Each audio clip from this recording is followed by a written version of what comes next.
Hi எனக்கு tease எனக்கு அம்மாட்டையோட எஃப்எஃபானா my regular husband episode 22 தான் பார்க்க போகிறோம். So it's much imagine self. Okay வாங்க நம்ம வீடியோக்குள்ளே போகலாம். லாஸ்ட் டைம் தூரம் முடிச்சிருந்தோம் அப்படின்னா வழக்கமாக காலையில் 6:30 மணிக்கு முன்னாடியே சமையல் அறைக்குள்ளே வர்ற நம்ம வயன் இன்னைக்கு பெட்ரூமை விட்டு வெளியே வர்றதுனால காலையிலேயே லக்ஷ்மி பதட்டப்பட ஆரம்பிச்சிட்டாங்க. அதோட டேயோட அப்பா வேற உங்களை இப்போயே மட்டும் தட்டி பேச ஆரம்பிச்சதுனால உள்ளுக்குள்ளே ஒரு சின்ன பயத்தோட கிச்சனுக்குள்ளே நுழையிறாங்க. அதே சமயம் இங்கே தியாவை எழுப்பி விட்டு ரித்திக், தியா நான் உன்கிட்ட கொஞ்சம் பேசணும். நேற்றுக்கு போலீஸ் ஸ்டேஷனில் என்ன பிரச்சனை? நேற்றுக்கு உங்ககிட்ட கேட்டேன், நீ எதுவும் சொல்லலை, அதனால தான் கேட்குறேன் அப்படின்னு ரித்திக் கேட்க, ஒன்றும் இல்லைடா, ஒரு சின்ன சப்ப மேட்டரில் தான் போலீஸ் ஸ்டேஷன் வர போக வேண்டியதாயிடுச்சு அப்படின்னு சொன்ன வார்த்தையை கேட்டு நிம்மதி பெருமிச்சு விட்டான். ஏன்னா ரித்திக்கு தியா மேலே ஒரு ஒன் சைட் லவ் இருக்குது. அதை இன்னும் தியா கிட்ட சொல்லவே இல்லை. சொன்னால் எங்கே இப்போ இருக்க அந்த ஃப்ரெண்ட்ஷிப்பு கட் ஆயிருமோ அப்படிங்கிற பயத்தில் ரித்திக் இன்னும் சொல்லாமே இருக்கான்.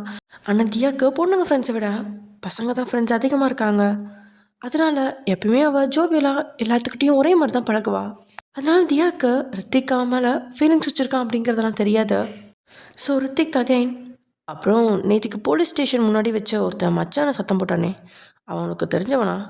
நான் ஏன் கேட்குறேன்னா, நான் அங்கேருந்து கிளம்புறப்ப அவன் நம்மளை தான் பார்த்துட்டு இருந்தான்.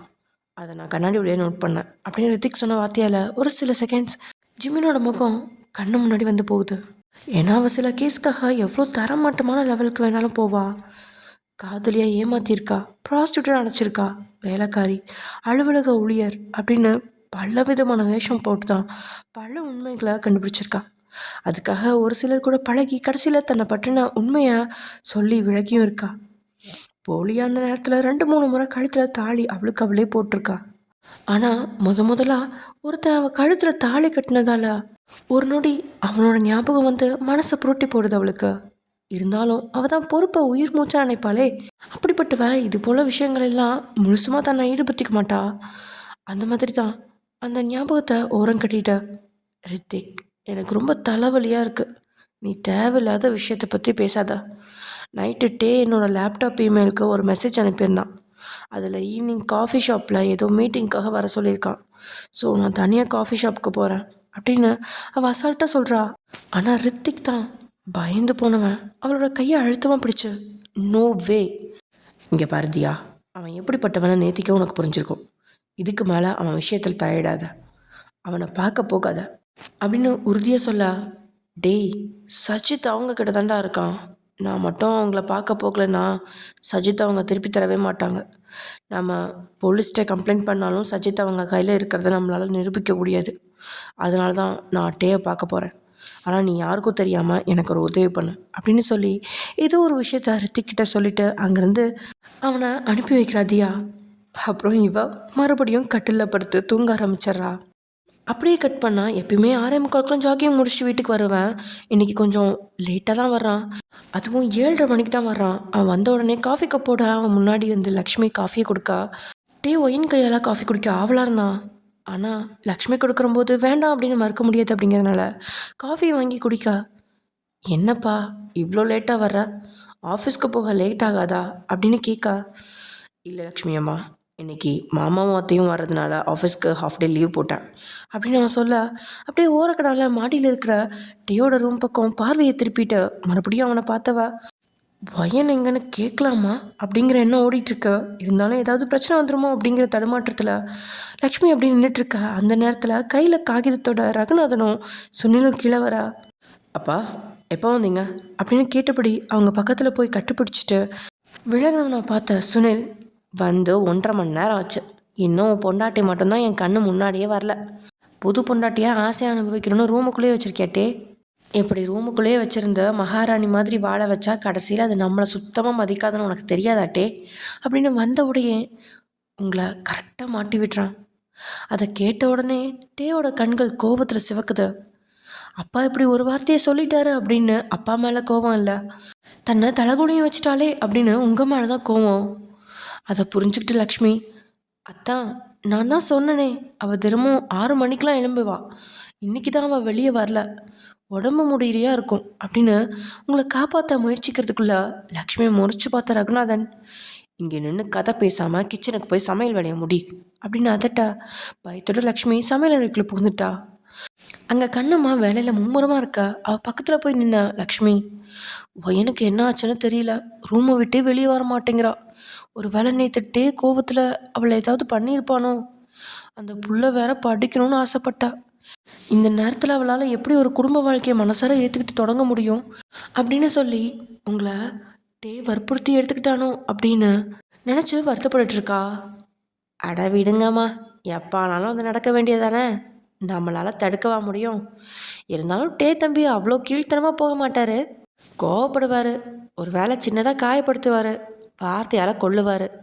அதை தாண்டி ஒரு பொண்ணுக்கிட்ட விருப்பம் இல்லாமல் தப்பு பண்ணுற அளவுக்கு தம்பி ஒன்றும் அவ்வளவு கெட்டவர் இல்லை. நான் ஏன் சொல்கிறேன்னா, கிட்டத்தட்ட 10 வருஷமாக அவரை நீங்கள் தானே வளர்த்துருக்கீங்க, அவர்கிட்ட கொஞ்சமாவது உங்கள் நல்ல குணம் இல்லாமலா போகும் அப்படின்னு கண்ணம்மா ஆறுதலாக சொன்ன வார்த்தையை கேட்டு லக்ஷ்மி கொஞ்சம் நிம்மதி அடைகிறா. அதோட சமையல் வேலையில் கண்ணம்மாவுக்கும் உதவி செய்ய தொடங்குறா. இங்கே அப்பா கிட்ட பிஸ்னஸை பற்றி பேசினாலும் கண்கள் எல்லாமே நீங்கள் பெட்ரூம்லேருந்து வெளியே வர்றீங்களா அப்படிங்கிறது தான் நோட்டமிட்டுட்டே இருக்கு. சரியாக 8 மணி தாண்டுற வரைக்கும் 2 பேரும் பேசிட்டு, ஓகேப்பா நான் போய் ஃப்ரெஷ் ஆகிட்டு வரேன், சாப்பிட்டுட்டு அதுக்கப்புறம் பேசலாம் அப்படின்னு சொல்லிட்டு எழும்ப, நீ போகிறதெல்லாம் சரி, முதல்ல உன் பொண்டாட்டிக்கிட்ட சமையல் அறைக்கு வந்து கொஞ்சம் வேலையை செய்ய சொல்லு அப்படின்னு அடுப்பே இல்லாமல் பற்ற வச்சுட்டு சுனில் எழுந்து போயிட்டான்.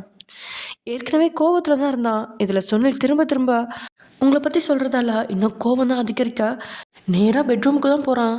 அங்கே நீங்கள் இல்லை அப்படின்னாலும் பாத்ரூம் கதவு உள்பக்கமாக பூட்டியிருக்க. அதை பார்த்து நேராக வந்து பாத்ரூம் கதவு தான் கொலை வெறியோட தட்டா. அங்கே தரையில் உட்காந்தபடி கால்களுக்கிடையே முகத்தை போச்சு வழியால் கண்களை மூடி உட்காந்துருந்த நீங்கள் அப்படியே உங்களை அறியாமல் தூங்கிட்டீங்க. கதவு தட்டுற சத்தத்தை கேட்டு தான் கண் விழிக்கிறீங்க. ஏய் உள்ளே என்னடி பண்ணுறா அப்படின்னு டேயோட கொலவரி சத்தத்தை கேட்டு தான் இன்னும் நடுங்கி போயிடுறீங்க. அச்சோ ரொம்ப நேரம் தூங்கிட்டேன் போல இருக்கு அப்படின்னு புலம்பிக்கிட்டே எழுந்த நீங்கள், என்னங்க ஒரு 5 மினிட்ஸ் வெயிட் பண்ணுங்க, வந்துடுறேன் அப்படின்னு சொல்லி பக்கெட்டில் தண்ணீரை பிடிச்சி அவசரமாக குளித்து ட்ரெஸ்ஸை மாற்றிட்டு பாத்ரூம் கதவை திறக்க உங்களை கொல்ல வந்த எம மாதிரி அப்படியே கோபத்தில் எரிஞ்சு நின்றுட்டுருக்கான் உங்கள் முன்னாடி. இப்போ தான் குளிரான தண்ணீரில் குளிச்சிங்க, ஆனால் அவன் இருக்கிற சூட்டில் உங்களோட உடலில் இருக்கிற குளிர் எல்லாமே மறைஞ்சு வெப்பம் அதிகரித்து உங்களுக்கு வியர்த்து வடிய ஆரம்பிச்சிருச்சு. அது வந்துங்க அப்படின்னு நீங்கள் பேச தொடங்கும் போதே கையை உங்கள் முகத்துக்கு நேராக நீட்டி பேச வேண்டாமல் தடுத்தவன், 15 நிமிஷம் டைம் தரேன், நீட்டாக குளிச்சுட்டு வா, இன்னொரு முறை காதில் சோப்பு நிறை இருந்துச்சுன்னா தூக்கி போட்டு மதிப்பேன் அப்படின்னு சொல்லிட்டு பாத்ரூம் கதவு லபக்குன்னு அடித்து மூட்டுறான். அப்போ தான் காதில் இருந்த சோப்பு நிறைய கையால் தொட்டு பார்த்து உணர்ந்த நீங்கள் மறுபடியும் ஒரு முறை கூட திருப்தியாக குளிக்க ஆரம்பிக்கிறீங்க. இருந்தாலும் அவன் கொடுத்த நேரத்திலேயே குளிச்சு தயாராகி வெளியே வந்துட்டீங்க. நீங்கள் எப்போ வெளியே வருவீங்க அப்படின்னு வாசல்லே காத்திருந்து நீங்கள் வந்த அடுத்த செகண்டே உங்களோட கையை பிடிச்சி பக்கத்தில் இருந்த சுவரில் தள்ளுறான். அதில் முதுகும் தலையும் சுவரில் மோத நீங்கள் அப்படி தடுமாறி நிற்கும்போதே 2 பக்கமும் கையால் அணைக்கட்டி கூறிய வேல் போன்ற அவனோட கண்களால் உங்களையே முறைச்சி பார்க்குறான். உங்களுக்கு அடிவயிறெல்லாம் கலங்கிருச்சு. இன்னைக்கு என்ன செய்ய போகிறானோ அப்படிங்கிற பயத்திலேயே 2 கைகளையும் எக் ஷேப்பில் வச்சு 2 மார்பகங்களையும் மூடிட்டீங்க. இருந்தாலும் அவன் தாக்கிறதுக்கான இடம் உடம்புல ஏராளமாக இருக்க. ஆனால் அதெல்லாம் எப்படி காப்பாற்றுறது அப்படின்னு தான் உங்களுக்கு தெரியல. அந்த பயத்தில் நீங்கள் இருக்கும்போது திடீர்னு சுவரில் இருந்த கையெடுத்து மறுபடியும் சுவரில் படார்னு ஒரு அடி அடிக்கிறான். உங்களுக்கு என்னமோ அவன் உங்கள் கணத்துலேயே அடித்த மாதிரி பதறி போகிறீங்க.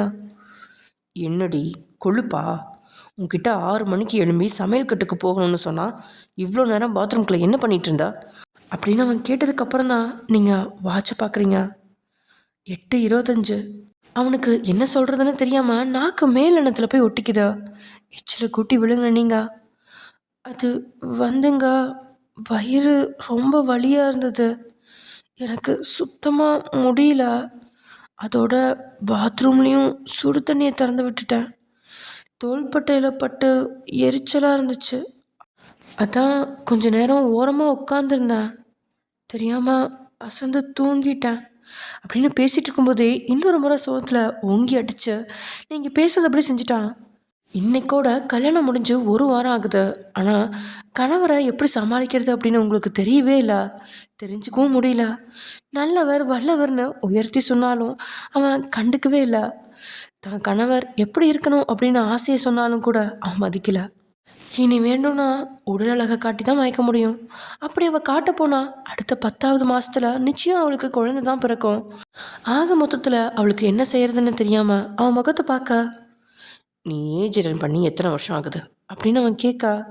எதுக்கு திடீர்னு இதெல்லாம் கேட்குறாரு அப்படின்னு மனசுக்குள்ளே நினச்சபடி, அது நான் 8ஆம் கிளாஸ் படிச்சுட்டு இருக்கப்பயே பெரிய பொண்ணாக்கிட்டேன் அப்படின்னு நீங்கள் தயங்கிப்படியே சொல்ல, கிட்டத்தட்ட 13 வயசில் நீ பெரிய மனுஷி ஆக்கிட்ட. இப்போ உனக்கு 25 வயசு. அப்போது 12 வருஷமாக உனக்கு பெயினும் வரதான் செய்யுது. அதெல்லாம் தாங்கிக்கிட்டு தானே இத்தனை நாள் சுற்றிக்கிட்டு தெரிஞ்ச. இப்போ என்னடி புதுசாக கல்யாணம் ஆன உடனே வலி வந்துச்சு, தாங்க முடியல, தூங்கிட்டேன்னு வாய்க்கு வந்தபடி கதையை சொல்கிற அப்படின்னு சொல்லி உங்களோட காதை பிடிச்சி திருகுறான். ஃப்ரெண்ட்ஸ்லாம் யாராவது காதை பிடிச்சி திருகுனா விளையாட்டை தான் திருகுவாங்க. ஆனால் டேலாம் எப்படி திருகுவான்னு தெரியாதா? அடுத்த செகண்டே ஐயோ வலிக்குதுங்க அப்படின்னு உங்களை அலற விட்டுட்டான். நீங்கள் சில நொடி கதறி துடிச்சதுக்கப்புறம் தான் காதில் இருந்த கையை எடுத்தவன், போ போய் எல்லா வேலையும் செய். வேலை செய்யாமல் உடம்பு முடியலன்னு எங்கேயாவது ரெஸ்ட் எடுக்கிறத பார்த்தேன்னா உன்னை என்ன பண்ணுவேன்னு தெரியாது அப்படின்னு வார்த்தையால் மிரட்டா. சரின்னு தலையை மட்டும் ஆட்டிட்டு கண்களில் தேங்கி நின்ன கண்ணீரையும் முந்தானையெல்லாம் துடைச்சிட்டு அங்கேருந்து போகிறீங்க. நீங்கள் பெட்ரூமை விட்டு வெளியே வர அங்கே தான் லக்ஷ்மி உங்களுக்கு ஏதாவது பிரச்சனையாக இருக்குமோ அப்படிங்கிற பதட்டத்தோட கதவுக்கு வெளியே நின்றுட்டுருக்கா. உங்களை பார்த்த உடனே உங்களை உங்கள் பக்கம் இழுத்த, என்னம்மா ஆச்சு உனக்கு, ஏன் கீழே வரல, உடம்பு ஏதாவது முடியலையா அப்படின்னு நெத்தியில் கை வச்சு பார்க்க காய்ச்சல் கொதிச்சுக்கிட்டு இருக்கு. ஐயோ காய்ச்சலாக இருக்கு, இப்போ எதுக்கு குளிச்ச அப்படின்னு சொல்லி வேகமாக உங்களோட தலைமுடியை விரிச்சு போட்டு கையால் கோதி தலையில் இருக்க ஈரத்தை சரி செஞ்சுட்டு உச்சந்தலையில் விபூதி எடுத்து வச்சு விட்டு உங்களோட செயலை பார்த்து மை மறந்து போகிறீங்க. லக்ஷ்மிக்கு இருக்கிற அக்கறையில் ஒரு 1/4 பங்கு அக்கறையாவது தன்னோட கணவருக்கு இருக்காதா அப்படின்னு தான் உங்கள் மனசு ஏங்க.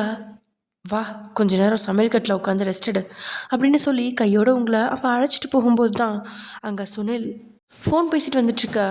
அந்த நேரத்தில் உங்களை இன்ட்ரடியூஸ் பண்ணி வைக்கலாம் அப்படின்னு அவன் பக்கத்தில் உங்களை அழைச்சிட்டு போன லக்ஷ்மி, அத்தான் இதுதான் உங்கள் மருமக, பேர் வயன் அப்படின்னு சொல்ல, அப்படியே உங்களை மேலும் கீழமாக நோட்டமிட்டவன் சாதாரண ஒரு சேலை, காதில் ஒரு சின்ன தோடு கம்மல், கையில் ஒரு வளையல், கழுத்தில் மஞ்சள் கயிறு தாலி, முகத்தில் எந்த மேக்கப்பும் இல்லை, நெத்தியில் அரக்கு போட்டு உச்சி வகட்டில் குங்குமம் மட்டும்தான் இருக்குது. அப்படியே முகத்தை சொல்லிக்கிறான். அவன் செயலே உங்களை அவனுக்கு பிடிக்கல அப்படிங்கிறது லக்ஷ்மிக்கு புரிஞ்சிருச்சு. இருந்தாலும் லக்ஷ்மி உங்களை அவன் காலில் வந்து ஆசீர்வாதம் வாங்க கண்ணால் சைகை காட்ட நீங்களும் ஒரு நிமிஷம் யோசிக்காமல் குனிஞ்சு காலை தொடுறதுக்காக வரும்போது 2 ஸ்டெப் பின்னாடி வந்தவன், என்னடி காலில் விழ போறியா, நீ என்னை பார்த்த உடனே என் காலில் விழுந்திருக்கணும். அவள் கண்ணை காட்டினதுக்கு அப்புறம் காலில் விழுந்த நீ மரியாதை தர வேண்டாம். கிராமத்து பொண்ணுன்னு சொன்னாங்க, ஒரு விவசாயம் இல்லாத ஜென்மங்களாக வளர்ந்துருக்கு, எந்த குப்பையில் ஊறின மட்டைகளோ அப்படின்னு முகத்துக்கு நிறையவே அசிங்கப்படுத்திட்டு போகிறான். அதை கேட்டு உங்களோட முகம் அப்படியே அப்பட்டமாக மாற லக்ஷ்மியும் இப்படி நடக்கும் அப்படின்னு எதிர்பார்க்கல. அப்படி தெரிஞ்சிருந்தா நிச்சயம் உங்களை இங்கே அழைச்சிட்டு வந்திருக்கவே மாட்டா. மருமகளுக்கு என்ன ஆறுதல் சொல்கிறதுன்னு தெரியாமல் நின்றுட்டு இருக்கும்போதே வயிற்றில் கையை வச்சு அழுத்தி பிடிச்சவ, அத்தை ரொம்ப வலிக்குது அப்படின்னு சொல்ல உங்களை கிச்சனுக்குள்ளே அழைச்சிட்டு போய் ரெஸ்ட் எடுக்க வச்சுட்டு கண்ணம்மாவும் லக்ஷ்மியும் வேலையை ஆரம்பிக்கிறாங்க. அதே சமயம் இந்த பக்கம் ஏர்போர்ட்டுக்கு வழியாக மொபைலை கையில் வச்சுப்படி வாட்ஸ்அப்பில் அவனோட லவ்வருக்கு மெசேஜ் அனுப்பிக்கிட்டே நின்றுட்டு இருந்த மயூரிக்கு பக்கத்தில் 2 பேர் வந்து நிற்கிறாங்க. அவங்க வேறு யாரும் இல்லை, டேயோட மாமாவும் அத்தையும் தான். 2 பேருமே மயூரியை பார்த்தவங்களும் சிரிக்க, மயூரி தான் அவங்கள கண்டுக்காமல் கையில் இருந்த பெட்டிகளெல்லாம் வாங்கி காருக்குள்ளே போட்டவ காருக்குள்ளே ஏறி உட்கார அதை பார்த்து 2 பேருமே, என்னங்க இந்த பொண்ணு எதுக்கு இப்படி நடந்துக்கிறா, முகம் கொடுத்தே பேச மாட்டேங்கிறா அப்படின்னு கேட்க, அடியே அவள் அப்படி தான், அவகிட்ட பேசி பிரயோஜனம் இல்லை, நீ காரில் ஏறு, எதாக இருந்தாலும் டே கிட்ட பேசிக்கலாம் அப்படின்னு 2 பேரும் டேயோட வீட்டுக்கு போகிறாங்க. அவங்க வீட்டுக்குள்ளே வர அந்த நேரத்தில் தான் டேயும் ரகுநாதனும் சாப்பிட்டு முடிச்சுட்டு ஹாலுக்கு வரவும் சரியாக இருக்கு.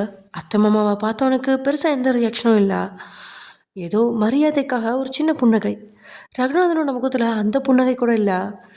லக்ஷ்மி தான் அண்ணனையும் அண்ணியும் பார்த்து சந்தோஷத்தில் அப்படியே கட்டி பிடிச்சி துள்ளி குதிக்காத குறையா கொஞ்ச நேரம் பேசிட்டு அங்கே இருக்கிற சோஃபாவில் உட்கார வச்சுவ, நான் போய் டீ எடுத்துகிட்டு வரேன் அப்படின்னு சொல்லிட்டு அங்கேருந்து நகர, லக்ஷ்மி அம்மா நீங்களும் உட்காருங்க, இது பெரியவங்க பேச வேண்டிய இடம், நீங்கள் இருந்தால் தான் சரியாக இருக்கும் அப்படின்னு டே சொன்ன வார்த்தை லக்ஷ்மி கொஞ்சம் நெகிழ்ச்சி அடைய வைக்குது.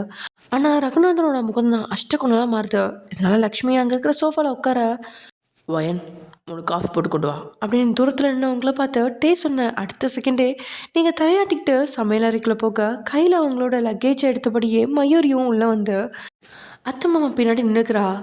அடுத்த 5 நிமிஷத்துலேயே நீங்கள் காஃபி போட்டு கொண்டு வந்து அத்தைக்கும் மாமாக்கும் கொடுத்துட்டு இன்னொரு காஃபியை யார் கொடுக்குறது அப்படின்னு திணறி நிற்கும்போது, என்ன பார்க்குறா, என் மாமா பொண்ணு மயூரி கொடு அப்படின்னு டேஸ்ட் சொல்ல, இங்கே நீங்கள் தான் திகச்சு நிற்கிறீங்க. அப்படின்னா மயூரி பாடி கார்டு இல்லையா, இவரோட மாமா பொண்ணா அப்படின்னு நீங்கள் மனசுக்குள்ள கேள்வி எழுப்ப, உண்மையில் மயூரி டே மற்றும் ஜிமினோட முறை பொண்ணு தான். இருந்தாலும் பெருசாக எதுவும் ரியாக்ஷன் காட்டாமல் மயூரியோட கையில் காஃபி கொடுத்த நீங்கள் அப்படியே சிரிச்ச முகத்தோட நல்லா இருக்கீங்களா அப்படின்னு மெதுவாக கேட்க, உங்களோட வார்த்தையை கேட்டு மயூரியோட பார்வை உங்கள் பக்கம் திரும்புது. ஏன்னா நேற்று தான் உங்களை கோவிலேருந்து வலுக்கட்டாயமாக எடுத்து வந்து காருக்குள்ளே ஏற்றி கை காலெலாம் கட்டி போட்டு டேயோட பெட்ரூம்குள்ளே கொண்டு வந்து போட்டா மயூரி. நேற்றுலாம் நீங்கள் மயூரியோட காலில் விழுகாத குறையா உங்களை விட்டுற மாதிரி கெஞ்சினீங்க.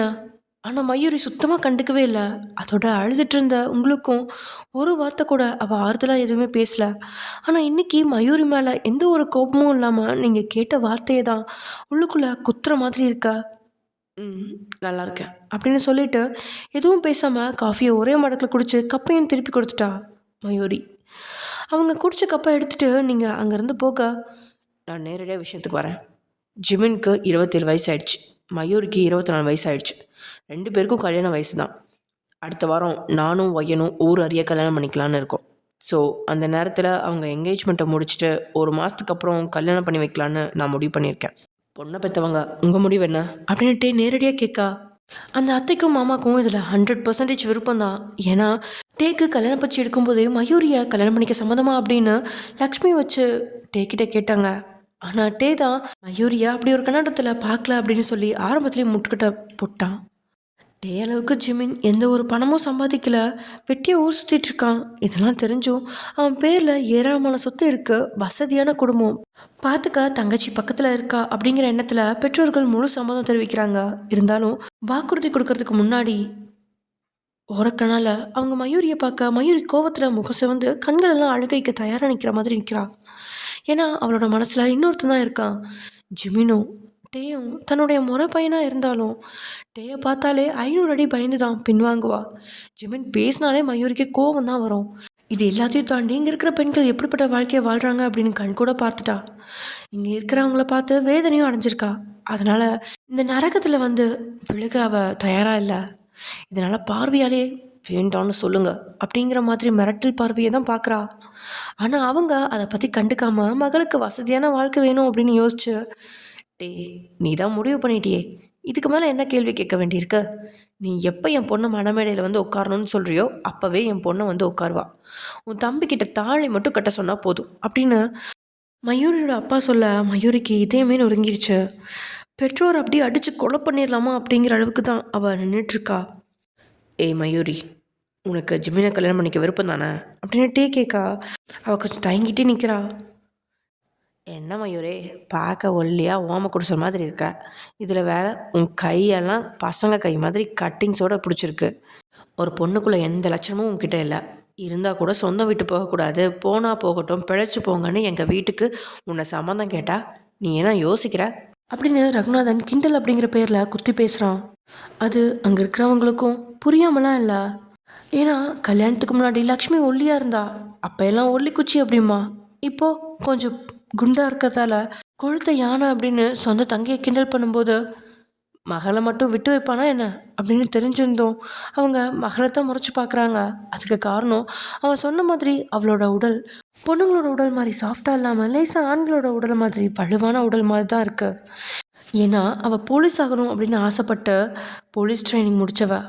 போலீஸ் வேலையில் சேர்றதுக்காக அவள் இருக்கும்போது கடைசி நேரத்தில் குடும்பத்தினர் அப்புறம் ரகுநாதனோட பேச்சை கேட்டு அவளை போலீஸாக விடமாட்டோம் அப்படின்னு மறுப்பு தெரிவித்ததால் அழுது அடம் பிடிச்சி சாப்பிடாம கிடந்தவளை டே தன்னோட பாடி கார்டாக சேர்த்துக்கிட்டான்.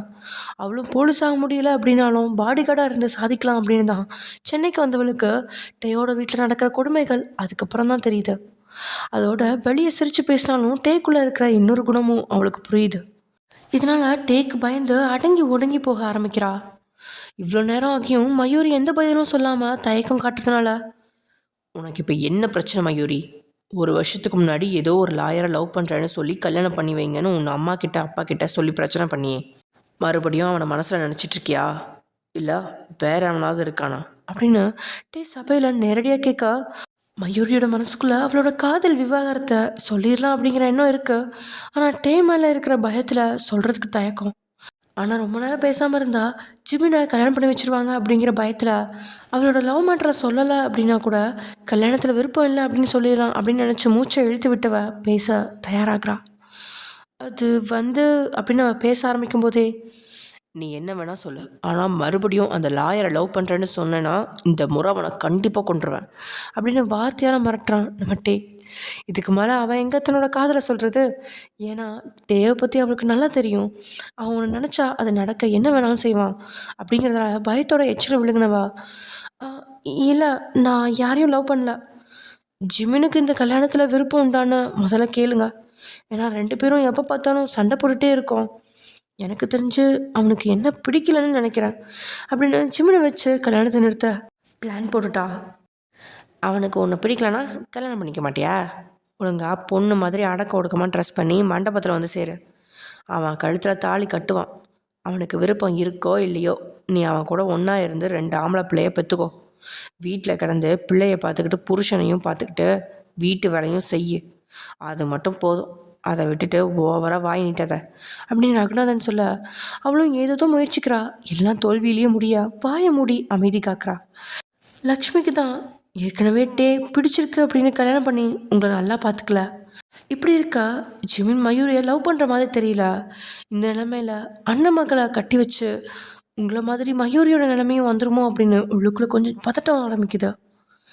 மயூரி சொல்கிறது சரிதான், நம்ம ஒரு தடவை ஜிமின் கிட்ட கேட்டு பார்ப்போமாட்டே அப்படின்னு லக்ஷ்மி பேசி முடிக்கிறதுக்குள்ளேயே ரகுநாதன் கொந்தளிக்கிறான். அந்த நாய்க்கு பொண்ணு கிடச்சதே பெரிய விஷயம், இதில் அவன்கிட்ட பர்மிஷன் வேறு வாங்க போறியா? நேத்திக்கு வரைக்கும் அண்ணன் பொண்ணை கட்டி வைக்கணும்னு துள்ளுனேன், இன்றைக்கி என்னடி புதுசாக கதை கட்டுற? இதுக்கு தான் பொட்டச்சிகளை சபையில் உட்கார வைக்கக்கூடாதுன்னு சொல்கிறது அப்படின்னு கோவப்பட, சித்தப்பா லக்ஷ்மி அம்மாவை பற்றி தப்பாக பேசாதீங்க அப்படின்னு சொல்லி புருவத்தை உயர்த்தினதுக்கே ரகுநாதன் அப்படியே அமைதியாக்கிட்டான். பொதுவாக சபையில் எதுவுமே பேச மாட்டா, இருந்தால் கூட இன்றைக்கி ஒரு வார்த்தை சொல்லிட்டா லக்ஷ்மி. அதனால் அவங்களோட வார்த்தைக்கு மரியாதை கொடுக்குற மாதிரி மொபைலை வெளியே எடுத்துகிட்டே ஜிமினுக்கு கால் பண்ண, ஹாய் ப்ரோ, குட் மார்னிங் அப்படின்னு தூக்க கலக்கத்தில் சொல்ல, நான் உங்ககிட்ட ஒரு முக்கியமான விஷயத்த பேசுகிறதுக்காக தான் ஃபோன் பண்ணேன். உனக்கு கல்யாணம் பண்ணி வைக்கலான்னு முடிவு பண்ணியிருக்கோம். மாமா பொண்ணு மயூரியை கட்டிக்கிறியா அப்படின்னு கேட்க ஒரு நொடியும் யோசிக்கல. உடனே, நோ வே, என்னாலாம் கல்யாணம்லாம் பண்ணிக்க முடியாது, அதுவும் மயூரியெல்லாம் கல்யாணம் பண்ணிக்க முடியாது, நான் அவளை அந்த மாதிரி பார்க்கவே இல்லை அப்படின்னு ஜிமின் சொன்ன வார்த்தையை கேட்டு எல்லாருமே அதிர்ச்சி அடைஞ்சாலும் மயூரிக்கு இப்போ தான் நிம்மதியாக இருக்கு. ஜிமின், கல்யாணம் வேண்டான்னு சொல்கிற வேலை வச்சுக்காத, ஒழுங்கா நான் கேட்குறதுக்கு பதில் சொல்லு. இங்கே எல்லாரும் இருக்காங்க, எல்லார் முன்னாடியும் உன் பதிலை சொல்லு.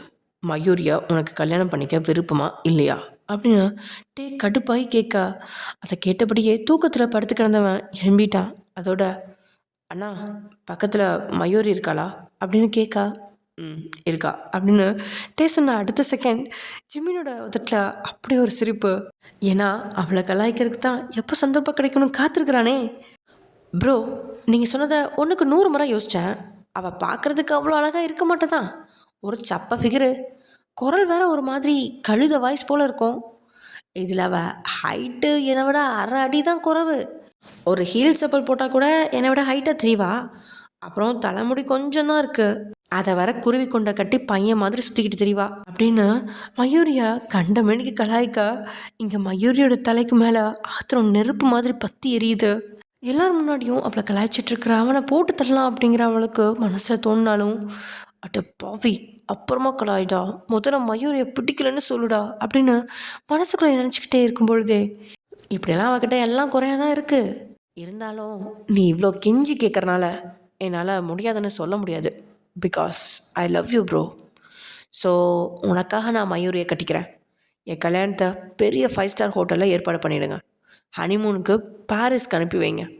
அப்புறம் மயூரி செல்லம், ஐ லவ் யூ டி, மிஸ் யூ டி, உம்மாடி அப்படின்னு கலாய்க்கிறேன் அப்படிங்கிற பேரில் குடும்பத்தினருக்கு முன்னாடி இன்ப அதிர்ச்சியை கொடுக்குறான். ஆனால் மயூரிக்கோ ஹார்ட் அட்டாக்கை கொடுத்துருச்சு. ஜிமினோட விளையாட்டுத்தனமான பேச்சை கேட்கும்போதே அவன் சீரியஸாக பேசல அப்படிங்கிறது லக்ஷ்மிக்கு புரிஞ்சிருச்சு. இதனால் அவள் குழம்பு நிற்கும்போதே, அதான் அவனே ஓகே சொல்லிட்டானே, இதுக்கு மேலே உனக்கு எந்த பிரச்சனையும் இருக்கக்கூடாது. நாளைக்கு ஒரு நாள் கூட நீ எனக்கு கீழே பாடிகார்டாக வேலை பார்த்தா போதும். அதுக்கப்புறம் நீ ஊருக்கு கிளம்பிப்போ. கல்யாணத்துக்கு 2 நாள் முன்னாடி வந்துடு, ஓகேவா மிஸ் மயூரி அப்படின்னு கேட்க ஜிமினோட விளையாட்டுத்தனமான பேச்சு தன்னோட வாழ்க்கையை கேள்விக்குறியாக மாற்றுது அப்படிங்கிறது தெரிஞ்சு எதுவுமே பேசாமல் சரின்னு மட்டும் தலையாட்டுறா. நான் அப்படியே எல்லாரும் சாப்பிட்டு முடிச்சு ஏதோ பேசிகிட்டு இருக்கா. மயூரி கோவம் வெளியில் வந்துடுறா. நீங்கள் மயூரி கிட்ட போய் என்னாச்சு உங்களுக்கு, இந்த கல்யாணத்தில் விருப்பம் இல்லையா அப்படின்னு வெளிப்படையாக கேட்கா. அவள் எதுவுமே பேசாமல் அமைதியாக இருக்கா. நீங்கள் கல்யாணத்தில் விருப்பம் இல்லைன்னா எல்லோரும் முன்னாடியும் சொல்லியிருக்க வேண்டியது தானே. இப்போவும் ஒன்றும் கெட்டு போகல, எல்லாரும் வீட்டில் தான் இருக்காங்க, தைரியமாக வந்து சொல்லுங்கள். நான் ஏன் சொல்கிறேன்னா, விருப்பமும் காதலும் இல்லாமல் கல்யாணம் பண்ணிக்கிட்டா வாழ்க்கையே நரக்கமாகிடும். அது எனக்கு இப்போ தான் புரிஞ்சுது. ஊரில் எத்தனையோ பசங்க பின்னாடி வந்தாங்க, ஆனால் பாட்டியோட வளர்ப்பை யாரும் தப்பாக சொல்லக்கூடாதுன்னு அவங்கள நான் திரும்பி கூட பார்க்கல. கடைசியாக எல்லாரும் சொன்னதுனால அவரை கல்யாணம் பண்ணிக்கிட்டேன். ஆனால் நான் எதிர்பார்க்குற காதல் மட்டும் அவர்கிட்ட இருந்து கிடைக்கல. ஜிமினத்தான் ரொம்ப நல்லவர் தான், இருந்தாலும் உங்களுக்கு பிடிக்கலனா எல்லாரும் முன்னாடியும் சொல்லுங்கள் அப்படின்னு நீங்கள் சொன்ன வார்த்தை ஜிமினா இன்னும் வேதனைப்பட வைக்குது. மயூரிக்கு அப்படி டே கிட்ட சொல்கிற அளவுக்கு தைரியமே இல்லை. அந்தளவுக்கு அவனை பார்த்து பயம். அவள் டேயை பார்த்து பயப்படுறதுக்கான காரணத்தை வெளிப்படையாக சொன்னால் நிச்சயம் அதை கேட்டு நீங்கள் பயந்து போவீங்க அப்படிங்கிறதுனால உங்ககிட்ட சொல்ல முடியாமல் தலை குனிறா. டே சார் உங்களை ரொம்ப கஷ்டப்படுத்திட்டாரா வயன், நேற்றுக்கு ஏதாவது அப்படின்னு பேசிக்கிட்டே உங்களோட கண்களை பார்க்க, உங்களோட கண்களை காயத்தை சொல்லாமல் சொல்ல, அதுக்கு மேலே கேள்வி கேட்க கூட விருப்பம் இல்லாமல் வெளியே வெயிலாக இருக்கு, உள்ளர போங்க வயன் அப்படின்னு சொல்லி திரும்பி பார்க்காம காரில் ஏறி கிளம்பிட்டா. ஐயோ பாவம், இந்த பொண்ணு கல்யாணத்தில் விருப்பம் இல்லைன்னு ஏன் வெளிப்படையாக சொல்லாமல் இருக்கா. பேசாமல் நான் போய் என் புருஷன்கிட்ட சொன்னால் என்ன அப்படின்னு நீங்கள் யோசிக்கிறதுக்குள்ளேயே உங்களோட மூளை, இதயம், மனசு, உடல்னு எல்லா பாகங்களுமே ஐயோ அவங்கிட்ட எங்களால் அடி வாங்க முடியாது, மூடிக்கிட்டு ஒழுங்க போடி முள்ளுமன்றி அப்படின்னு அவளை அசிங்கப்படுத்த தலை குனிஞ்சபடியே கிச்சனுக்குள்ள நுழைய போகும்போது டீ அங்கே வரதை பார்த்துட்டு மனசை தைரியப்படுத்திக்கிட்டு, என்னங்க நான் ஒன்று சொன்னால் தப்பாக நினைக்காதீங்க அப்படின்னு பேச ஆரம்பிக்கும் போதே அவன் பார்வையால் சுற்றி யாராவது நிற்கிறாங்களா அப்படின்னு பார்த்துட்டு திடீர்னு உங்களோட கழுத்து வளைவில் முகத்தை பொத்திக்கிறான். அவனோட செயலால் சொல்ல வந்த வார்த்தைகள் உங்களுக்கு மறந்து போயிடுச்சு. உடனெல்லாம் சில்லுன்னு ஏசி காற்று நுழையிற மாதிரி இருக்கு.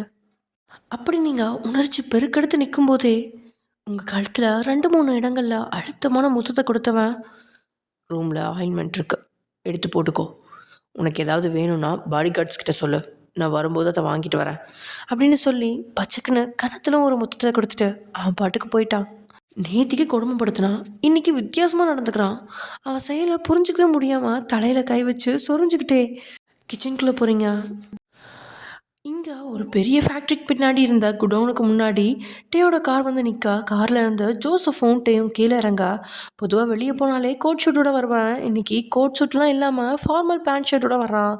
ஆனால் கண்கள் எல்லாம் கோபத்தோடு வந்தவன் நேராக குடோனுக்குள்ள நுழைய அங்கே ஏராளமான பாடி கார்டுகள் இருக்காங்க. நடுவில் சேரில் ஒருத்தனை கட்டி போட்டு அவன் தலையில் துணியால் மூடியபடி இருக்கா. வந்த வேகத்தில் ஓடி வந்து அவன் நெஞ்சிலேயே ஒரு மிதிக்கிறான் டே. அவன் சேர்லேருந்து கீழே விழுந்து நகர முடியாமல் துடிக்கா. இன்னொரு சேரை எடுத்து அவன் மேலேயே வீசி உடச்சிட்டான். அந்த நபர் வழியில் கத்திரி துடிக்க அங்கே இருக்கிற ஒரு பெரிய ராடை எடுத்து தாறுமாற அவன் மேலே அடிக்கிறான். ரத்தம் எல்லாம் சிதற அவன் துடிக்கிற துடிப்பை பார்த்து அங்கே இருந்த பாடி கார்ட்ஸும் மேனேஜரும் முகம் சுளிக்கிறாங்க. ஒரு கட்டத்தில் எங்கே டே அவனை கொன்னுடுறானோ அப்படின்ற பயத்தில் மேனேஜர் டே முன்னாடி வந்து, பாஸ் ப்ளீஸ் வேண்டாம், கொலை எதுவும் பண்ணிடாதீங்க, ஏற்கனவே இந்த மாதிரி தான் 2 பேரை அடிக்க போய் கொலை கேஸ் ஆயிடுச்சு, இந்த பிரச்சனை அது மாதிரி எதுவும் வந்துடக்கூடாது அப்படின்னு மேனேஜர் கெஞ்சுறான். என்னப்பா டே கொலை பண்ணியிருக்கானா? ஆமாம், கொலை பண்ணியிருக்கான். ஆஃபீஸில் ஒர்க் பண்ணுற ஒரு பொண்ணு மேலே கையை வச்ச 2 பேரை தூக்கி போட்டு மிதிச்சான். கடைசியில் பார்த்தா அவங்க 2 பேரும் செத்து போயிட்டாங்க. பணத்தை கொடுத்து அவங்க ஃபேமிலிக்கு செட்டில் பண்ணி ப்ராப்ளம் இல்லாமல் முடிச்சிட்டான். டேக் இருக்கிற கோவத்தில் அவனை தடுக்க முயற்சிக்கா. மேனேஜரோட கன்னத்திலே பலார்னு ஒன்றை கொடுத்து அவனை கீழே தள்ளினவன் மறுபடியும் கீழே கிடந்தவனை அடித்து நொறுக்கி பஞ்சர் ஆக்கிட்டு அவன் முகத்தில் இருந்த துணியை கலட்ட அடி வாங்கின அந்த நபர் வேற யாரும் இல்லை, நேற்று போலீஸ் ஸ்டேஷனில் தியா கிட்ட வம்பு பண்ண அந்த எஸ்ஐ தான். உயிருக்கு போராடிட்டு இருந்தவனோட தலைமுடியை பிடிச்சி தான் முகத்துக்கு நேராக எழுத்துவேன். எவ்வளோ தைரியம் இருந்தால் என் தம்பி மேலே கையை வச்சிருப்பா, அதுவும் அவனை ஜெயிலில் தூக்கி போடுற அளவுக்கு உனக்கு தைரியம் வந்துருச்சா அப்படின்னு சொல்லி கணத்துலேயே பலார்னு கொடுக்குறான். ஐயோ சார் என்னை விட்டுருங்க, அது உங்கள் தம்பிங்கிறது எனக்கு தெரியாது, நான் அவரை ஒரு அடி கூட அடிக்கலை, அவர் தான் சார் என்னை பிரித்து மேய்ஞ்சிட்டு போனார் அப்படின்னு சாகிற நிலைமையிலும் கூட அவன் உயிருக்காக கெஞ்ச, யாராவது கெஞ்சினா அடுத்த கட்ட நடவடிக்கை வேறு மாதிரி இருக்கும் அப்படிங்கிறனால மறுபடியும் ராடை எடுத்து தாறுமாறாக அடிக்கிறான். ஒரு கட்டத்தில் வாங்கின அடியில் அவன் அங்கேயே மயங்கி விழுந்துடுறான். இருந்தாலும் அவனை அங்கேயே 4-5 மிதிச்சுட்டு தான் விளக்குறான். அப்படியே மேனேஜரை பார்த்து, இவனை வேலையை விட்டு தூக்கு, இனிமேல் இவன் எந்த வேலைக்கும் போகக்கூடாது, அந்த மாதிரி இவனை பண்ணு, இன்னொரு முறை வெளியில் இருக்கிற எவனாவது என் குடும்பத்து மேலே கையை வச்சானா அவனுக்கும் இந்த நிலைமை வரணும்னு எதிரிங்க எல்லாத்துக்கும் காட்டிடு அப்படின்னு கத்துனவன் ரத்தம் படிஞ்ச சட்டையை கலட்டி கீழே போட்டுட்டு இன்னொரு சட்டையை பாடி கார்ட்ஸ்கிட்ட இருந்து வாங்கி போட்டுட்டு பக்கத்தில் இருந்த ஃபேக்ட்ரிக்குள்ளே நுழையிறான். கீழே கிடக்கிறவனை பார்க்க பாவமாக இருக்கா. மயங்கி கிடந்தவன் மேலே தண்ணி தெளித்து எழுப்பின மேனேஜர், யோ என் பாஸை பற்றி தான் உனக்கு நல்லாவே தெரியும் தானே, அப்புறம் எதுக்கியா ஒரு தம்பிக்கிட்ட பிரச்சனைக்கு போனேன் அப்படின்னு கேட்கா. ஐயோ சார், நான் சொல்கிறதெல்லாம் உண்மைதான், உண்மையாகவே அந்த பையன் ஜிமின் சாரோட தம்பின்னு தெரியாது, அவன் பேரை ராகவன்னு சொன்னான், அவன் பொண்டாட்டி தியாவும் அவன் கூட தான் இருந்தா, நீங்கள் வேணால் அவகிட்ட கேட்டு பாருங்க அப்படின்னு அவன் சொன்ன வார்த்தையால் மேனேஜருக்கு கண்வழி பிதுங்கிருச்சு. என்னையா சொன்ன, பொண்டாட்டியா, யாரோட பொண்டாட்டி அப்படின்னு கேட்கா. அதான்யா இப்போ நான் அடிச்சுட்டு போனாரே அவரோட தம்பியோட பொண்டாட்டி தான்யா, கழுத்தில் தாலியோட என் கண்ணு முன்னாடி நின்னா, அவகிட்ட வம்பு பண்ணேன்னு ஜிம்மினை நான் தூக்கி போட்டு மிதித்தான், ஜிமின் கிட்ட வம்பு பண்ணேன்னு இப்போ என்னை தூக்கி போட்டு மிதிக்கிறாரு, என்னால் முடியலை அப்படின்னு அவன் கதறியலை. மேனேஜருக்கு சந்தேகம் தொத்திக்குது. அங்கே இருக்கிற பாடி கார்ட்ஸ்கிட்ட அவனை ஒப்படைச்சிட்டு காரில் கிளம்புறான். போச்சு, மேனேஜர் எல்லாத்தையும் கிண்டி கிளறி எடுக்க போகிறான். இங்கே ஜிமினும் தியாவும் மாட்ட போகிறாங்க. ஓகே ஃப்ரெண்ட்ஸ், இதோட இந்த எபிசோட முடிச்சுக்கலாம். நெக்ஸ்ட் எபிசோட் நடக்க போகுது அப்படிங்கிறத நெக்ஸ்ட் எபிசோடில் பார்க்கலாம். Okay bye.